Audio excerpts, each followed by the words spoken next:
Okay, so welcome to Beauty of Colors podcast, Gail. It's a pleasure to have you on the show. Thank you. It's such an honor to be here. So, Gail, tell the listeners about you and what drove you in writing your book, A High Courage. This is the book that I wanted to write my entire life. It's a novel, but it is based on the true story of my family, especially my grandmother. And I wanted, really, since I was a teenager, I started gradually realizing that a family story that was simply taken for granted in my family was actually pretty extraordinary. And it took many, many decades for me to get to the point where I felt that I could write this story well enough. I wanted to honor it. I didn't want to just, do a hack job. And unfortunately, I'm a perfectionist, so that turned out to be a lot longer than it should have been. But I retired. I was a college professor for over 25 years. So I was used to writing research papers and that kind of thing. Not in research papers, they really frown on you making things up. It's supposed to be based on your data. So the switch to taking something that's true, of which I only knew the very bare bones of, and changing that into a fictional story that could make sense of what happened. So this is the 15-month period beginning in October of 1929. So we're in the period right before the Great Depression. Of course, didn't really know that was around the corner. There were some intimations, but nobody was, it was the 20s, boom time. So my grandfather managed 5 or 6, 7 farms in the coastal North Carolina area for the landowner. So he had a pretty good job. And my grandmother married very young, and I suspect his very good job may have featured into her parents allowing her to marry so young, much younger than her sisters or her mother had. I mean, she was only 14 when she got married, almost 15, but even so, very young. And a few years later, she started having children. She had a total of 7. One died in infancy. And by the time she's in her late 20s, she has 6 living children, ranging in age from 12 to 4 months. So she's just had a baby. And her husband, who is 10 years older, so he's actually hasn't quite had his 40th birthday, he has a heart attack and dies instantly. Totally unexpected. He was out working. So that morning she got up. She's a farm wife, a mother, and with a bright future. Everything's great. And by that evening, she is widowed. She has a 6th grade education. This is 1928 North Carolina. Job opportunities for women? Not. Mm. So they were bad in 1968. I mean, but 1928. So she has 6 young children. Now she does have 4 sisters. Her parents are living, but her 4 sisters also live on farms, and they have 4, 5, 6 children each, with a new one coming, every year or two. They don't have room for a family of 7, her plus her 6 children, just to move in with them. So she does stay with her parents. She has to, she finds out that the house that they've been living in, she thought they owned, but it went with a job. It was not her house. So she has less than a month to get out because the new farm manager will need it for his family. So she's, let us review, she is 29, widowed, 6 children, homeless. Things are not looking good. And again, this is something I grew up knowing. And of course, I knew what happened, how she decided to take care of her children and herself. But I that was 15 months later, and I've always been intrigued as I got older about those 15 months. In a way, why did it take her so long to figure out what to do? What could have been going on? And in 1990, I was living in the Midwest and I came home to visit my mother. I'm from Wilmington, North Carolina, where the story takes place. And we started talking about, how it turned out. And I realized that I had these key events that happened along the way, but I didn't know how they connected really. And that's what my novel did. I felt like a detective. Like, why would that have happened? Why would that have happened? So, my grandmother and I only had a few conversations. Again, this is just taken for granted. My mother and her siblings would talk about their raising and where they grew up. And it was just all very ordinary. My friends would be amazed, though. It would be like, what? That doesn't sound right. And I will say, I'm trying not to give away the ending of the book, which is what my grandmother decides to do. But she did tell me that at one point, she had two options. One, the only people interested in taking care of the children were her brothers, sorry, her husband's brothers, her brother-in-laws, who had tobacco farms in the area. And they wanted, in a very heavy-handed way, tried to pressure her into letting them take each a few of the children. And she told me she was sure that she knew what would happen. Those children would work in the fields their entire lives, being second-class citizens, because those men had their own families. Her children weren't going to inherit the farms that they owned. They saw her children as an opportunity to have unpaid laborers out in the field. She said they're never going to send them to school. So they'll have no option but to do what these men want them to do. So she was terrified of that. The other option she had was my grandfather had belonged to a civic organization. It's actually a national organization called, usually referred to as the Junior League. And it was like the American Mechanics Junior League. The title doesn't really tell you anything, but it was a civic organization. And their main function was they had just opened an orphanage in Lexington, North Carolina, which is in the western part, central part of the state, over 200 miles away from here. And they built this very nice looking orphanage. It still exists, now operating for foster children. And but it was a private orphanage created for the children of the members of that civic organization. Mm. So this is a civic group. It's like as if the Rotary built an orphanage and said, but only our children can go there if we die, which to me was like, why? Why would you do it like that?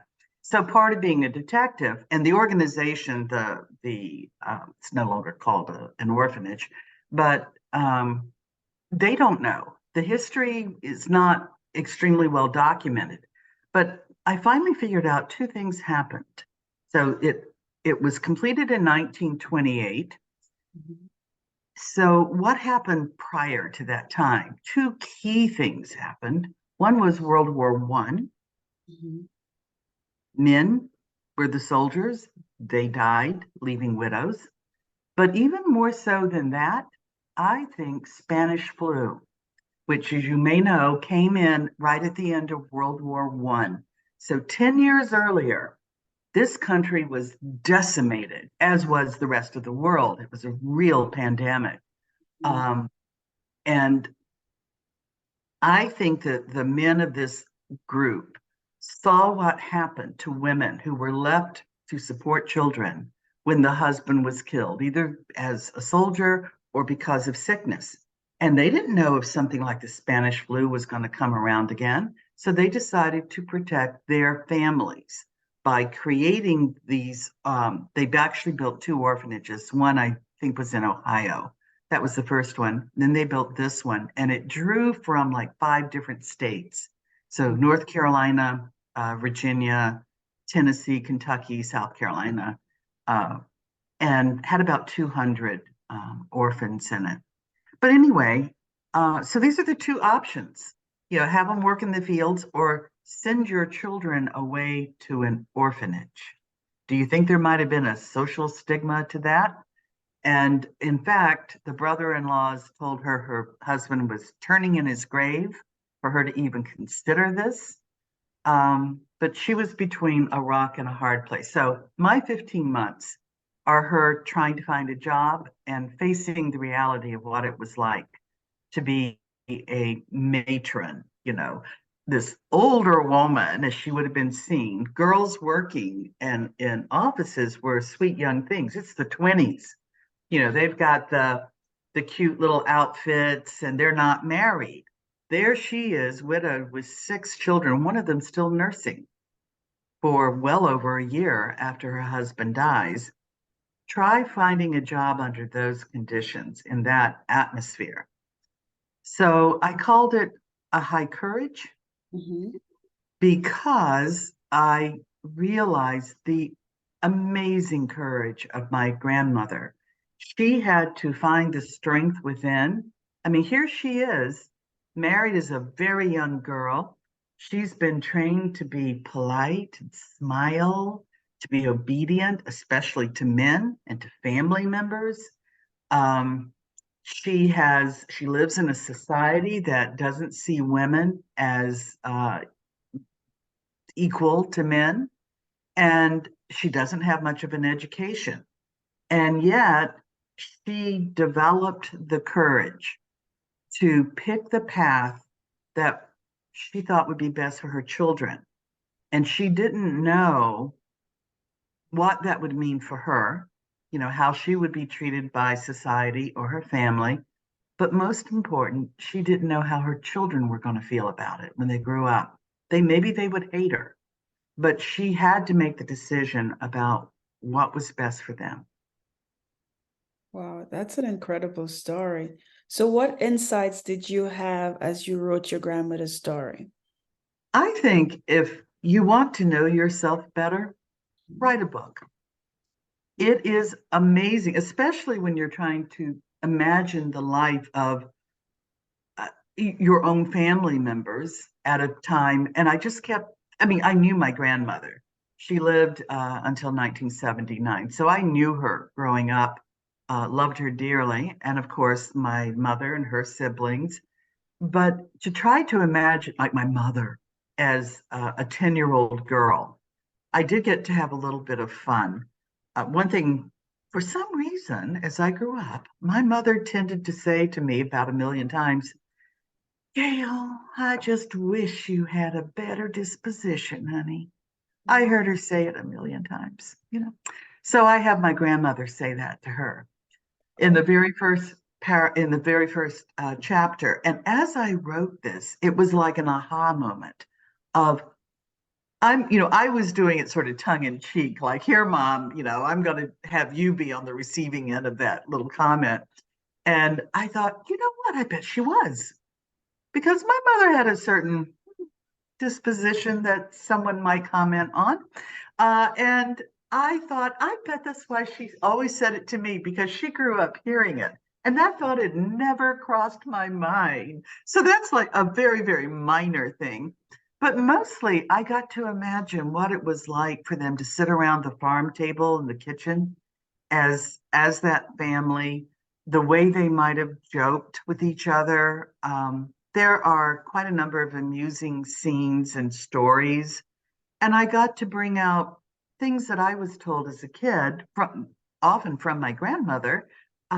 One of them, so it's also kind of a how-to book, how to figure out who you're going to marry, because of course, that's usually of interest to young girls, especially at that time. And one method is 2 sisters have to cook a dinner at midnight together. They have to do everything together, hold the spatula together, make a whole meal, and without laughing. And key point there. So after they set the table, and the kitchen door will open, have to have a horseshoe above the door. two stranger men will come in, sit down and eat the meal, and then they will get up and they will leave. And those are going to be the two husbands. Mm. So I was always like, how do you know which one's yours? And it was like, well, you don't know, but it's going to be one of those. So there was all these silly superstitions, Okay. how to get rid of a headache. And I'm joking about it being a how to, but mostly, to imagine the interactions with my great grandparents, whom I never met. Mhm. And I just made them wonderful. I got to make them the people I hope they were. Um, but mostly, I got to really think about the different avenues that my grandmother must have tried and failed at. Going into offices, being asked, "Are you pregnant? Are you looking for a husband? You're looking for a husband, aren't you?" All the kinds of assumptions that would be made about a woman at that time, about her motives for working instead of being at home with her children. So, um, yeah, So, all kinds of things. so Gail, so back then, would a woman with 6 children and a husband, a widow, would somebody marry her, or would she be a widow until the children are all grown up? Would somebody step in and marry her to take care of those children or not? Back in 1928 or 1929. I think that the most likely candidate who would have married her would be a widowed man who had his own group of children and needed someone to take care of them. I wish I knew how many hours I've spent on places like ancestry.com looking at my family and looking at marriage patterns.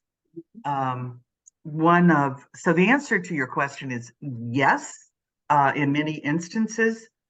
In fact, one of my grandmother's sisters was, well, let's see, she passed away at 35, and that's in my book. Their heart disease is rampant in my family. But she had 5 children, hadn't married till she was 30, and like in 5 years, had 5 children, died at 35 of the flu while she was pregnant, so lost that baby too. But her husband remarried, but only 20 years later, and he married another sister who was widowed. Oh, So he didn't marry immediately, but there were many instances where, yes, within less than a year after the mother dies, the man has married someone. In fact, one of the characters I have in my story is a real family member. Her name was Mamie, and she never married. And I explore with her what it was like to be an old maid. I'm sure you've heard that term. And she lived with family members her entire life. When she was 15, her mother died. She was the eldest of 5 children. So, of course, she took care of those kids. Her father remarried within less than a year to a 14-year-old girl. mm. So her stepmother was a year younger than she was. And the next census, which is only a few years later, we see that she is now living next door with a great aunt and a great uncle. I imagine the new wife decided, I want her, she's used to being the boss of the house. It's my house now. So she goes next door and takes care of these two elderly people until one of them dies and they come back to the house. And that's where Mamie lived the rest of her life. And again, I would imagine her life was very much like being a servant in that family. I could be wrong, but it's very likely that, old maids, unless you were very wealthy, you didn't get a lot of respect. Mm. So, and I speculate she was about the same age as Mary, a little bit older, that maybe Mary had watched Mamie's life and at a very young age decided, I am not going to be an old maid. One of her sisters didn't marry until she was 30. So I'm sure they were speculating she was going to be an old maid. So maybe at age 14, when she meets my grandfather, she decides I'm getting married, you know, when I have somebody who's interested.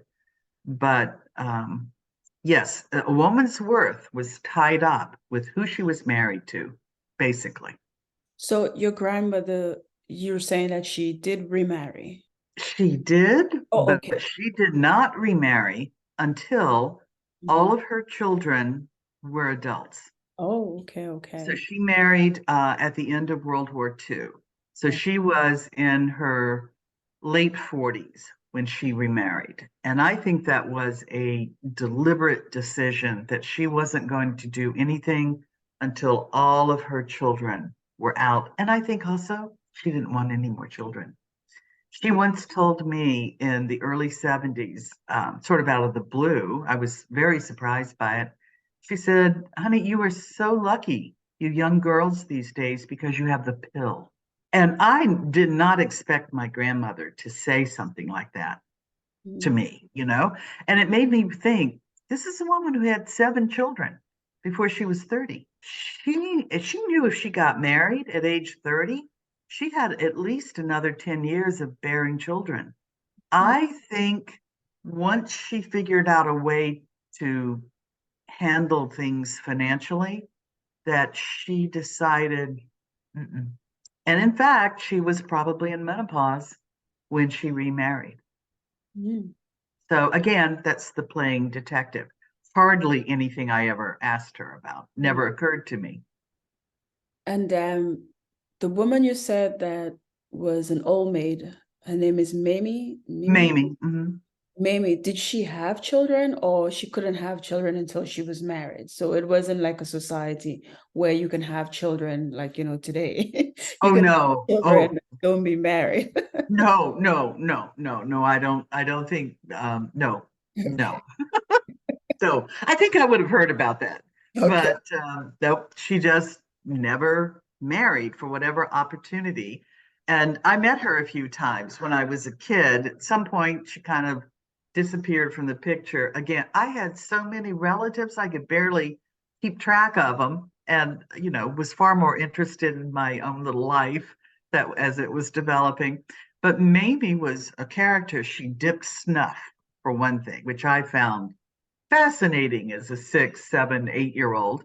Mhm. And I do have a scene on the in the book where she's visiting my grandmother, and this really happened. Only it happened in the '60s when I was about 8 years old, or so late '50s, early '60s. And she's telling stories from the Civil War Mm. that her grandmother told her, and which I find fascinating to think how things get passed down. It's not that many generations. These things are so much closer. And of course, as children, we think, oh, that's long, long ago, but not so. So again, as I said, I often took things that I've experienced and made them happen in that time frame, as long as they were true to the time. So all that information that you got, Gail, you got it from your grandmother, your mom, family members, and just research on a whole that you did. Yes, and a good portion of it made it up. I Okay, have because I it's yeah, have it's a fictional. yeah, I have a chapter on my grandmother's remembering her wedding night Okay. and going to the Lumina here at Riceville Beach. Mhm. And I can assure you, I never once discussed my grandmother's wedding night with her. That thought would never have crossed my mind, and I certainly would never have asked her. But it was interesting to kind of think about what might that be like. It's very G-rated, let me just say that. They're Okay. my grandparents, but do you know how weird that is to talk about the morning after, like Mhm. you're like, okay, well, I'm going to do this, but we're just going to move along. But in the book, I have it being the first time she ever eats at a restaurant.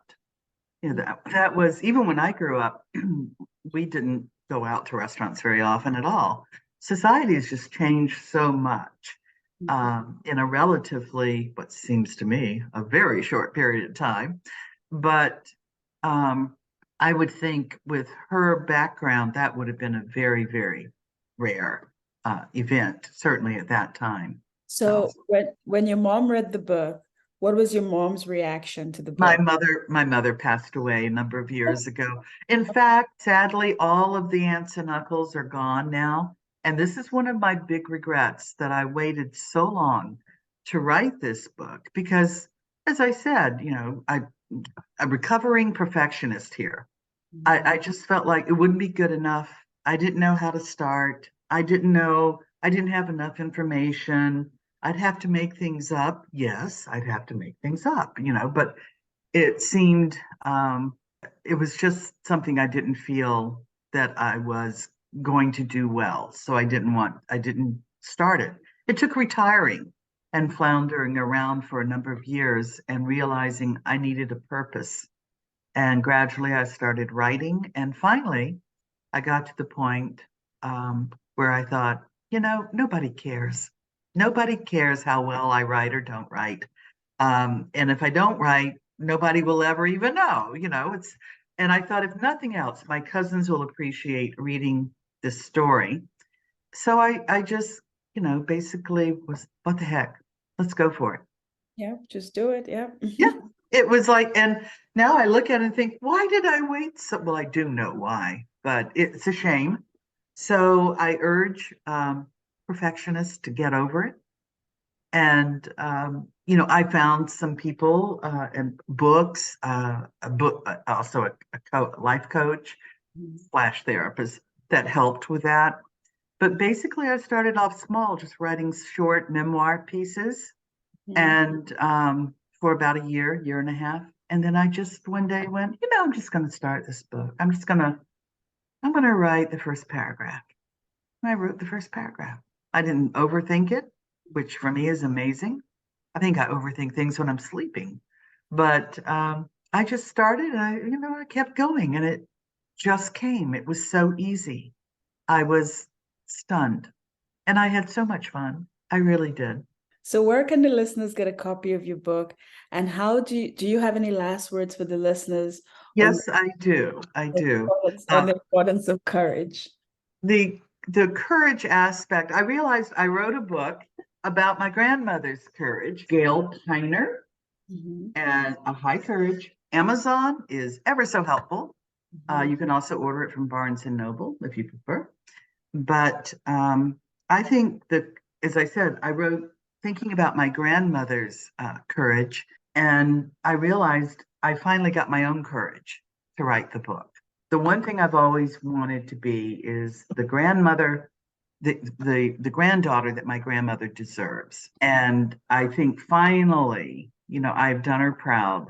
Maybe they're just saying it to me, but get on Amazon and read the reviews. People tend to love this book. So it's hopeful and it's funny and of course heart touching. It's just a gentle look at a very strong woman, someone who became strong, who had to redefine her own definition of what it means to be a good mother.